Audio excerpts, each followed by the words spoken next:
Scroll disclaimer. This story is a dramatized retelling based on public claims, interviews, and paranormal experiences allegedly associated with the celebrity mentioned. It blends factual elements with creative storytelling for entertainment purposes. We do not claim that all events are entirely factual, and the intention is not to defame, misrepresent, or cause distress. Listener discretion is advised, especially for those sensitive to themes of the supernatural, spiritual beliefs, or real-life celebrity accounts. Before the world came to know her as Lady Gaga, she was just Stefani Joanne Angelina Germanata, a fiercely driven young artist grinding her way through New York's underground music scene. The city pulsed with possibility, but also carried with it a strange energy, something Gaga would later describe as beautifully haunted. While her peers were out clubbing, Stefani was locked in dimly lit rooms, hunched over keyboards, penning the beginnings of what would become her breakout hits. But in the stillness of those nights, something or someone was listening. It began subtly. While writing late into the night in her Lower East Side apartment, Stefani would sometimes feel a cold draft brush past her even when the windows were shut tight. At first, she thought little of it. Old New York apartments creaked and moaned with age. But soon, the air began to feel thicker, like someone was standing behind her, watching. She'd spin around, expecting to see her roommate or a bandmate, only to find herself alone. One night, while humming a melody in the dark, she heard it. Her own voice echoed back at her, a half-second late. But she hadn't recorded anything. The whispers started a week later. Not loud, not even clear, just soft murmurs in the silence. They weren't words at first, just noise. White noise, like the sound of someone breathing too close to your ear. Once, as she adjusted her microphone stand, she heard someone hiss her name, Stefani. The name didn't echo. It wasn't imagined. It was precise, deliberate, and unmistakably real. At first, she chalked it up to sleep deprivation. She was barely sleeping 3 hours a night, caught between rehearsals, bartending gigs, and open mic nights. But then her roommate admitted something unsettling. She had started hearing footsteps at night when no one was awake, footsteps that stopped outside Gaga's room. They even joked about it, saying the apartment had a ghost with taste in music. But neither of them were really laughing. Soon, electronics began malfunctioning. Gaga's keyboard would switch itself on in the middle of the night, playing the last recorded notes she'd played earlier that day, despite being unplugged. Once, during a rehearsal session, her amplifier emitted a low growl and shut off. When the sound technician opened it, he found nothing wrong. "You've got a haunted set, Gaga," he teased. But she didn't smile. There was one night that truly convinced her that something unseen was present. She had just finished recording a rough demo of what would later become Poker Face. As she stood in front of her bathroom mirror brushing her teeth, she swore she saw a reflection move, out of sync with her own. It was her face, yes, but it blinked a moment too late. That was the first time she screamed out loud. That night, she slept with all the lights on, her heart racing. Her mother, visiting a few weeks later, casually mentioned the place felt off. Gaga didn't elaborate. She didn't want to sound crazy, not when she was so close to making it big. But the fear grew. Friends who stayed over mentioned bad dreams, headaches, and an overwhelming feeling of sadness. One even saw a figure at the end of the hallway at 3 a.m., tall and dark, and vanished when approached. Gaga, despite the fear, didn't move out. She believed in channeling all kinds of energy, good and bad, into her art. She began lighting candles, researching protective symbols, even praying before performances and recording sessions. One night, after completing a particularly emotional track, she whispered into the empty room, "If you're real, don't hurt me. Just help me create." That night, she said, she wrote her best work in one sitting. The melodies flowed, and her voice sounded different, stronger, fuller, as if it wasn't hers alone. As her fame began to rise, Gaga carried with her a sense of being watched, not in the paranoid way fame often brings, but as if someone, or something, had taken an interest in her long before the paparazzi did. To this day, she refers to those early years as being not entirely hers. Something else was there, something she never invited in, but never quite wanted to let go. London had always been one of Lady Gaga's favorite cities, a mix of old-world charm and cutting-edge artistry. When her tour finally brought her there in the early days of her fame, she was excited, if not a bit overwhelmed. Her schedule was tight, her fans more passionate than ever, and the press relentless. So when her team booked her into an exclusive five-star hotel in central London known for its privacy and historical roots, she welcomed the brief solitude. But she didn't know she was checking into something far more ancient than luxury. The hotel was a restored Georgian mansion, known for housing celebrities, royals, and foreign dignitaries for centuries. Its hallways were narrow and dim, the walls adorned with antique oil paintings of unsmiling aristocrats whose eyes seemed to follow you. Gaga's suite was enormous, draped in heavy velvet curtains and furnished in Baroque style. It felt more like a castle than a hotel room. And from the very first night, something felt wrong. She woke up around 3:33 a.m., eyes wide open, heart racing, mouth dry. At first, she assumed it was jet lag, but something felt different. There was a chill in the room that the fireplace couldn't fight off, and the air smelled faintly of rose water and something older, something metallic, blood maybe. She turned to her left, toward the heavy curtain, and in the faint sliver of city light seeping through, she saw it. A figure. It wasn't moving. It wasn't clear. Just a tall, shadowy outline standing still by the window. Her body froze. She blinked several times, hoping her eyes were playing tricks on her. When she reached for the lamp and turned it on, the figure was gone. But the cold remained. The next morning, she casually mentioned it to her assistant, who brushed it off until Gaga pointed out a long scratch on her arm she didn't remember getting. The assistant went pale. "You had nothing there last night," she said. From that point on, Gaga began noticing other strange occurrences. The room service bell would ring with no one there. Her makeup table would have lipstick tubes rolled onto the floor when she hadn't used them. Her gowns were mysteriously crumpled, as if someone had tried them on. During a late-night rehearsal in her room, Gaga sat down at the grand piano provided by the hotel. She began to play a new composition, a moody, slow piece. Suddenly, the lid of the piano slammed shut on its own with a thunderous bang. Startled, she stood up and backed away, the keys echoing a final sour note as if played by invisible fingers. Unable to shake the dread, she called down to the front desk and requested to change rooms. The manager hesitated before complying. As he escorted her to a different suite, she asked jokingly, "So, is it haunted or something?" His answer, though said with a smile, felt rehearsed. "Old buildings always have history, ma'am." Curiosity got the best of her. That evening, Gaga spoke to one of the housekeeping staff privately. The woman hesitated at first, but eventually confessed. Gaga's suite was once the private quarters of a noblewoman who had died tragically in the 1800s. No one knew exactly how she died, but rumors whispered of betrayal, murder, and madness. Over the years, multiple guests had reported seeing a woman in the mirror or waking up to the sensation of someone brushing their hair or whispering in their ear. Shaken, Gaga didn't sleep that night. Instead, she sat in the corner of her new room, her back to the wall, watching the shadows stretch and shrink in the dim light. The next day, her performance went flawlessly, but afterward, she broke down in her dressing room. It wasn't just fear. It was exhaustion. She could no longer tell where the performance ended and reality began. Later, during an interview years after the incident, Gaga casually referenced the London hotel experience. "That place, that room, it wasn't just haunted, it was watching me," she said with a half smile. "Sometimes I think fame opens more than just doors. It opens realms." To this day, she refuses to stay in that hotel. Her team knows it's off limits, no exceptions. And as for the scratch on her arm, it left a scar she still carries, though she rarely talks about it. But those who've toured with her know, London isn't just another city on her list. It's a reminder that sometimes the dead don't just linger, they reach out.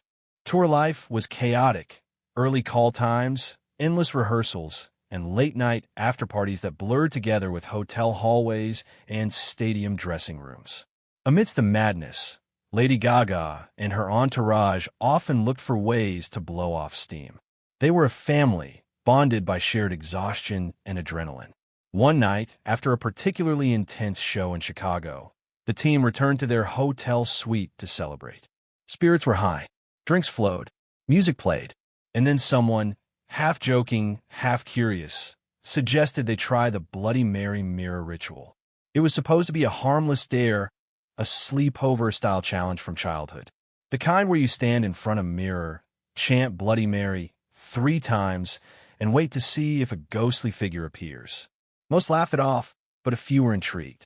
Gaga, always drawn to the dramatic and mysterious, smirked and said, "Why not? Let's see if she shows up for a pop star." They chose the master bathroom, large, candlelit, with a wide antique mirror. Everyone crammed in, laughing nervously, filming bits of it on their phones. The rules were simple. Turn off the lights, say the name 3 times, and don't break eye contact with your reflection.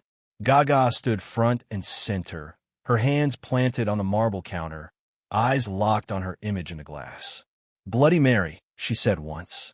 "Bloody Mary," she repeated, voice steady. "Bloody Mary." The room fell silent. At first, nothing happened. The only sound was the distant thump of music from another floor. Then, the temperature dropped, noticeably. One of the dancers whispered, "Does it feel cold in here to anyone else?" Another laughed nervously. "We turned the AC off, right?" And then it happened. One of Gaga's backup dancers, Vanessa, gasped and stumbled back, knocking into the sink. Her face went pale, and her eyes were locked on the mirror. "Who the hell is that?" she said, voice shaking. Everyone turned toward her. "What are you talking about?" Gaga asked. Vanessa pointed a trembling finger at the mirror. "There's someone behind you." Gaga looked, but saw only her own reflection, until she noticed something strange. The reflection wasn't copying her movements exactly. While she stood completely still, her mirrored image was breathing heavily, almost panting. Everyone else backed away from the mirror in horror as Gaga stepped closer. Suddenly, the lights flickered violently. The candles blew out as if extinguished by a wind none of them could feel. In the split-second darkness, someone screamed. When the lights came back on, Vanessa was huddled in the corner, crying uncontrollably. Gaga rushed to her, shaken. Vanessa wouldn't look at her. "It smiled at me," she whispered. "Not you, it." The rest of the crew left the bathroom in a hurry, most too scared to speak. Gaga, though disturbed, tried to calm Vanessa down. The dancer refused to be alone in her room that night and ended up leaving the hotel early the next morning without notice. By the next show, she had quit the tour entirely. When asked why, Vanessa simply said, "Something's wrong. I'm not staying near her anymore. There's something around her." Gaga didn't laugh it off. She had felt it too, something watching her, growing closer with each passing day. The ritual had felt like more than a game. She began to sense shifts in her energy, mood swings, bursts of inspiration that came out of nowhere, and dreams that left her waking in tears or drenched in sweat. She also noticed mirrors behaving strangely around her, delayed reflections, fleeting shadows that didn't match her movements, and glass surfaces that fogged over without reason. Her makeup artist started bringing a small cross and hanging it above the vanity. Her choreographer stopped using mirrors in rehearsals.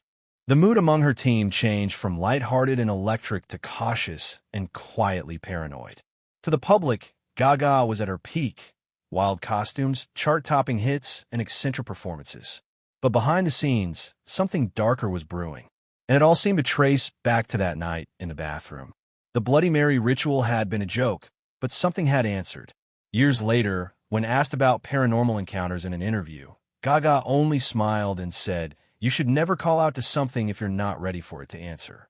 Some mirrors don't show you your reflection. They show you what's behind it." By the time her fame had reached global levels, Lady Gaga had become a household name, not just for her music, but for her theatrical persona and unapologetically bold energy. But behind the couture outfits and roaring crowds, something far more personal and mysterious was unfolding in the background. It wasn't long before she began speaking publicly, almost casually, about a presence she called Ryan. According to Gaga, Ryan wasn't just a ghost. He was a spirit who followed her from city to city, stage to stage, always near, always watching. At first, no one took it seriously.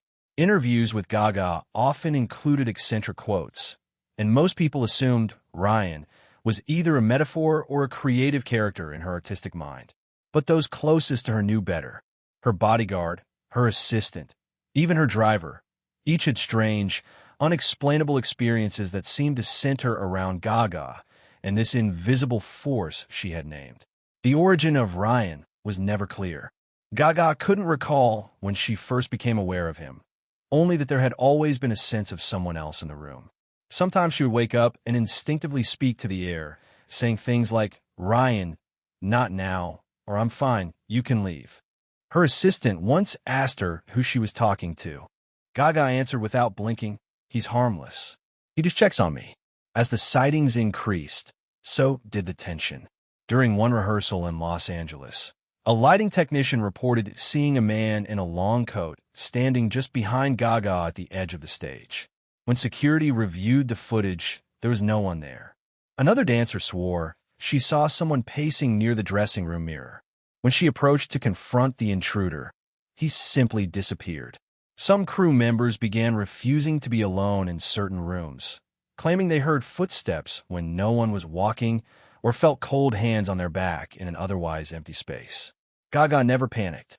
In fact, she seemed strangely comforted by Ryan's presence. She claimed that he protected her, especially in moments of emotional vulnerability. One night in Paris, after an intense performance, she broke down in her dressing room. She was exhausted, raw, on the brink of a breakdown. That's when she said she felt someone place a hand on her shoulder. Not a hallucination, not imagined, a real, heavy hand. When she turned around, she was alone, but the warmth lingered. Still, not everyone believed Ryan had good intentions. Her vocal coach, who'd worked with her since her early days, noticed something change in her voice. It wasn't just stronger, he said. It was like someone else was inside her when she sang. He wasn't speaking metaphorically. He claimed that during one late-night session, her tone dropped into a register she had never used before, one that didn't match her vocal range. The recorder was played back the next day. It was chilling, deep, almost otherworldly. Gaga laughed it off. That was probably Ryan, she joked. But no one else laughed. There was also the issue of her health. Gaga began suffering from sleep paralysis more frequently, often waking up frozen in bed with the sensation of someone hovering over her. During one episode in Berlin, her stylist walked into her hotel room and found her in tears, unable to move, her eyes wide and locked on the ceiling. Later that night, Gaga confided that she had seen Ryan standing over her, whispering something she couldn't understand, in a language that felt ancient. Her team grew divided. Some believed Ryan was a spirit guide. Others thought he was something much darker. One crew member even brought in a spiritual healer without telling Gaga. The healer entered Gaga's suite with a pendulum and crystals, but after 10 minutes inside, she left abruptly, pale and shaking. "There's more than one energy here," she said, "and one of them isn't friendly." Despite the fear swirling around her, Gaga never tried to get rid of Ryan. She claimed he was a part of her story. She once told a journalist, "He's followed me for so long now. If he wanted to harm me, he would have. Maybe he's lonely. Or maybe I just hear what others can't." To this day, Gaga still references Ryan in vague ways. Fans debate whether he was ever real, a creative projection, or something entirely supernatural. But those who have worked closely with her, who felt the cold in empty rooms and seen figures that shouldn't exist, they believe. And sometimes, during a quiet moment backstage, if you watch closely, you might just see Gaga glance over her shoulder and smile at someone only she can see. Recording studios are supposed to be sacred spaces for artists, quiet, intimate, and sealed from the outside world. For Lady Gaga, some of her most powerful and emotional music has been born in those isolated, soundproofed rooms. But one session, inside a legendary New York studio, would mark a moment she would never forget. It would be the night the studio didn't just record her voice, it screamed back. This studio wasn't just any room.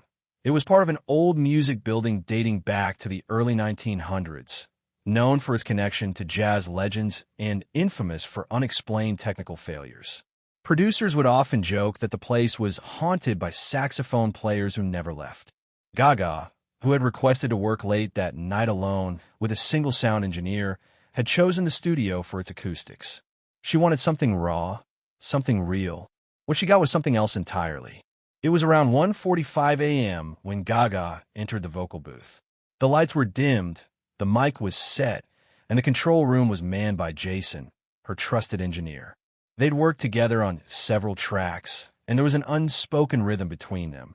No distractions, just the music. Gaga was there to lay down a haunting vocal line for an unreleased ballad titled Ghost Skin, a track she described as being about feeling someone in your body who isn't you. The session began smoothly. Her voice floated through the headphones, heavy with emotion. But after the second take, Jason paused the recording. His face looked puzzled through the glass window. "You okay?" she asked through the mic. Jason hit the talkback button. "Yeah, it's just the playback's weird. Let me run it again."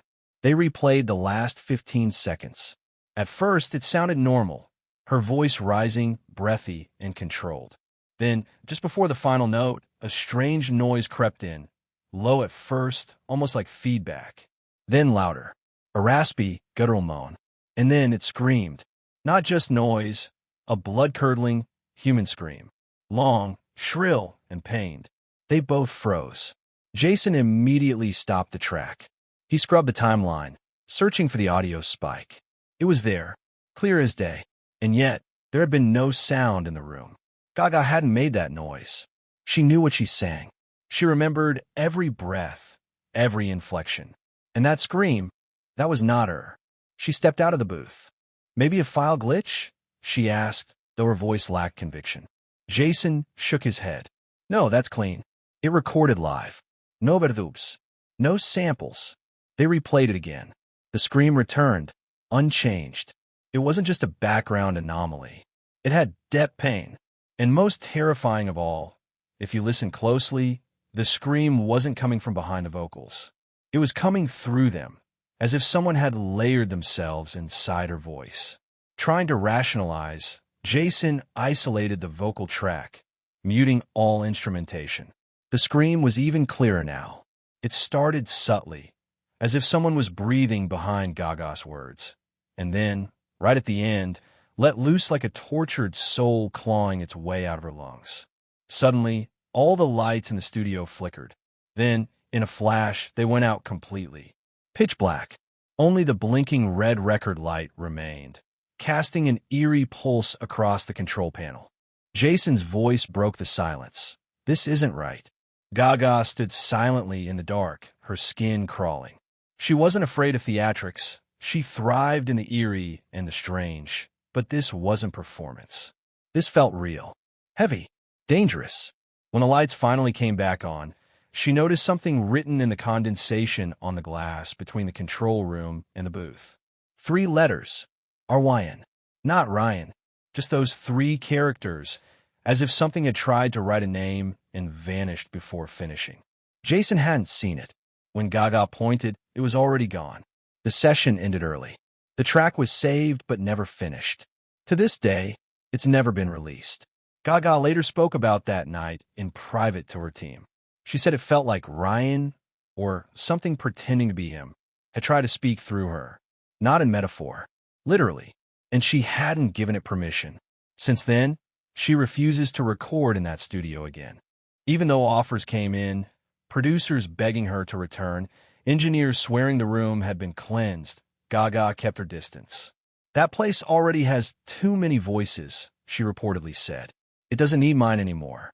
And as for the raw vocal track, rumor has it that the audio is still stored on a private hard drive, labeled simply, "Do not play." The night had begun like so many others in Lady Gaga's whirlwind of fame. Paparazzi, flashing lights, a red carpet, and a tight black dress that left little room to breathe. She was attending a private post-award show party in Los Angeles, one of those elite, invite-only affairs crawling with celebrities, publicists, and industry insiders. But what happened after the cameras turned off would leave her team rattled and give birth to one of the strangest rumors surrounding her name. An incident some believe wasn't exhaustion or emotion, but something closer to possession. Gaga had been in high spirits earlier that evening. Her performance had been a hit. She'd made headlines in real time for her avant-garde look and her cryptic thank you speech. After the awards, she and her inner circle were ushered into a sleek black limo headed for the Hollywood Hills. Inside, the mood was celebratory. Her assistant poured champagne while her makeup artist touched up her look. Everyone laughed. Gaga leaned back in her seat, quiet but smiling. But somewhere along the ride, her demeanor shifted. At first, it was subtle. She stopped responding to jokes. Her posture stiffened, and she stared blankly out the tinted window. One of the dancers seated across from her noticed her lips moving, but heard no sound. "Are you okay?" he asked. Gaga slowly turned to face him. Her eyes were wide, too wide, and her face expressionless. Then she whispered something in Latin. No one understood it immediately, but her assistant instinctively reached for her phone and began recording. Uneasy. The energy in the limo changed. The temperature dropped slightly, and the vehicle seemed to vibrate with a tension none of them could explain. Suddenly, Gaga clutched her chest and leaned forward, groaning as if in pain. "It's not me," she said, her voice low and scratchy, unlike her usual tone. "He's not done." Before anyone could respond, she let out a sharp cry, almost a scream, and collapsed onto the seat.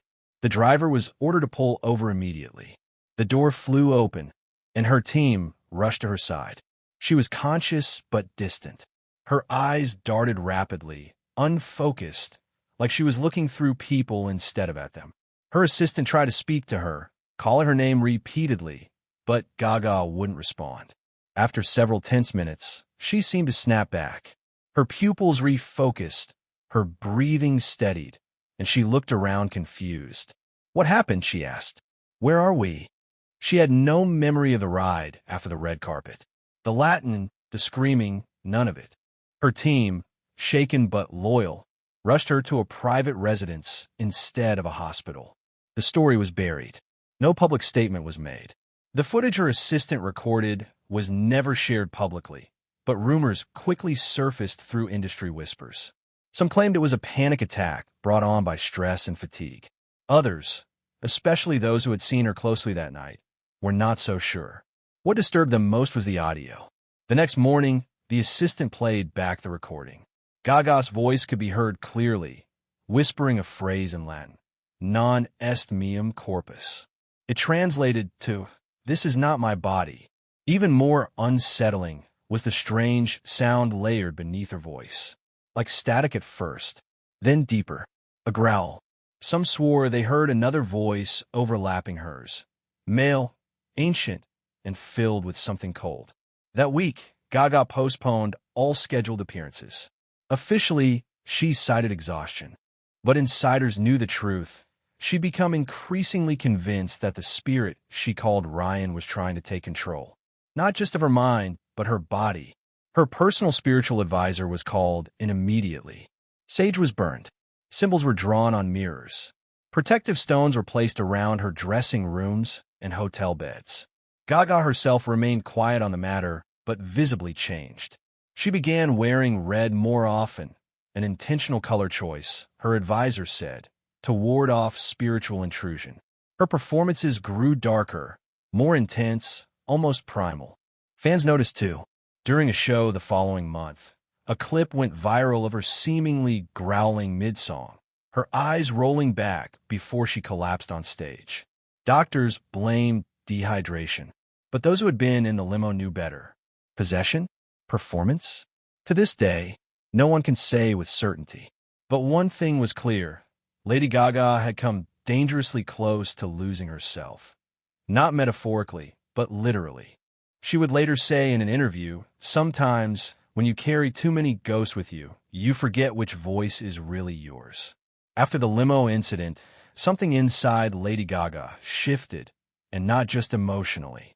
Her team could see it. She was no longer just shaken. She was afraid. For someone who had always embraced the dark, theatrical, and provocative, it was unsettling to witness her retreat into silence. Gaga, usually the orchestrator of energy in every room, now moved like someone weighed down by something no one else could see. It was her longtime stylist who finally said what no one dared. "You need help. Not medical. Spiritual." Gaga didn't argue. Deep down, she knew that whatever had latched on her that night was still lingering.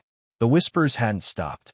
Her dreams were growing more vivid, filled with unfamiliar languages and red-lit halls. Most disturbing, her reflection would sometimes appear wrong, delayed, smirking when she wasn't. Through industry connections, Gaga's manager arranged for her to meet a renowned psychic in New Orleans, an elderly Creole woman named Maman Delphine. She lived quietly in a modest home just outside the French Quarter, her name known only through whispers in elite circles. Celebrities, politicians, even athletes were said to have sought her counsel. Maman didn't advertise. She didn't have to. When Gaga arrived, dressed in black and heavily veiled to avoid attention, she was welcomed not with fanfare, but silence. The psychic stared at her the moment she walked in, not through her, but into her, as though searching for what lay beneath. "You brought him with you," Maman Delphine said softly. Gaga froze. She hadn't said a word yet. The psychic gestured for her to sit. "No introductions. No pretense. He isn't a guide," Maman said. "He's something older. Something that became Ryan, so you'd trust him." The session lasted nearly 2 hours. Maman Delphine used cards, bones, candles, and chants Gaga had never heard before. At one point, she gasped and dropped her reading. "He's feeding off your energy. Fame opens the door, but you let him in." Gaga didn't deny it. She confessed to speaking to Ryan for years, feeling comforted by him. But now, she felt hollow, like her thoughts, her art, even her body, were being shared with something else. "You have to sever it," Maman instructed. "And it must be done where the bond is strongest." That place, according to Gaga, was an old recording house in the Hollywood Hills, a location where she'd written many of her earliest songs and, strangely, always felt charged. It was also the place where the Ryan presence had first become personal. The ritual was planned in secret. Only 4 people were present: Gaga, her spiritual advisor, Maman Delphine, and her assistant. No staff, no cameras. It was to take place at midnight under a waning moon, a time believed to weaken spirits. Inside the dim studio, Maman set the scene. Salt rings were laid, sigils drawn in chalk, and candles lit in all corners of the room. Gaga stood in the center wearing a simple white gown, symbolic of purity, rebirth, and separation. She held in her hand a small talisman, a necklace gifted to her by a fan years ago, one she later felt had become linked to Ryan's presence. The chanting began slowly, a rhythmic pulse of words Gaga didn't understand. As it intensified, the air turned heavy. The temperature plummeted. Candles flickered violently. Then came a noise, low at first, like the groan of metal straining under weight. But soon it transformed into something guttural, an inhuman growl that seemed to rise from the walls themselves. Gaga fell to her knees. Her assistant reached for her, but was held back by Maman, who screamed, "Do not touch her. He's inside now." Gaga began speaking in a voice not her own. Deep, broken. "She belongs to me," it said. "She gave me her light." Maman Delphine hurled a vial of black salt toward the center of the room. A crack rang out. One of the mirrors on the far wall shattered, sending shards in all directions. The flames went out, plunging the room into darkness. Silence. Then Gaga gasped loudly. She collapsed forward, unconscious. When she awoke, it was dawn. Her first words were, "It's quiet." In the following days, she seemed lighter, more centered. She resumed rehearsals slowly, wore simpler clothes, and spoke less of Ryan. The talisman was buried on sacred ground in New Orleans, under Maman Delphine's direction. Gaga never again returned to that studio in the Hollywood Hills. And though the whispers faded, she remained cautious. Her mirrors were now covered at night. Her jewelry always included protective stones. And wherever she traveled, A single candle was lit before she slept. Not for show, not for art, for protection. Years had passed since the darkest moments in Lady Gaga's paranormal journey. Years filled with Grammy wins, iconic performances, film roles, and global tours. To the world, she remained a symbol of strength, creativity, and fearlessness. But behind the scenes, Gaga carried memories that refused to fade. Encounters that weren't just phases or mental breakdowns, as the media often speculated, but spiritual trespasses that changed how she saw the world. Even after the ritual, even after Ryan was seemingly gone, Gaga never truly felt alone. In interviews, she was careful. When asked about her beliefs in the supernatural, she gave answers that danced between honesty and misdirection. "I believe in energy," she'd say with a faint smile. "And I believe that sometimes we're not the only ones in a room." Fans often interpreted it as metaphor. But her closest followers, the ones who'd heard the stories, pieced together the clues, and noticed subtle changes in her music and performances, believed otherwise. One interview, however, stood out. It was a long-form podcast filmed during the pandemic. The setting was intimate. No flashing lights, no big stage persona. Just Gaga, sitting in a quiet room, talking about healing, trauma, and creativity. When the host gently asked if she'd ever felt haunted by anything, her eyes dropped for a moment. She laughed softly, then grew serious. "There was a time," she said slowly, "when I believed something had attached itself to me. I thought it was my muse. I thought it made me better. I was wrong." She went on to describe, in veiled terms, how fame came with invisible contracts, how certain doors, once opened, never fully closed again. She never used the name Ryan, but the tension in the air was undeniable. "I still light candles before I write," she said. "Still wear certain stones. I sleep with light in the hallway. Not because I'm scared of the dark, but because some things love it too much."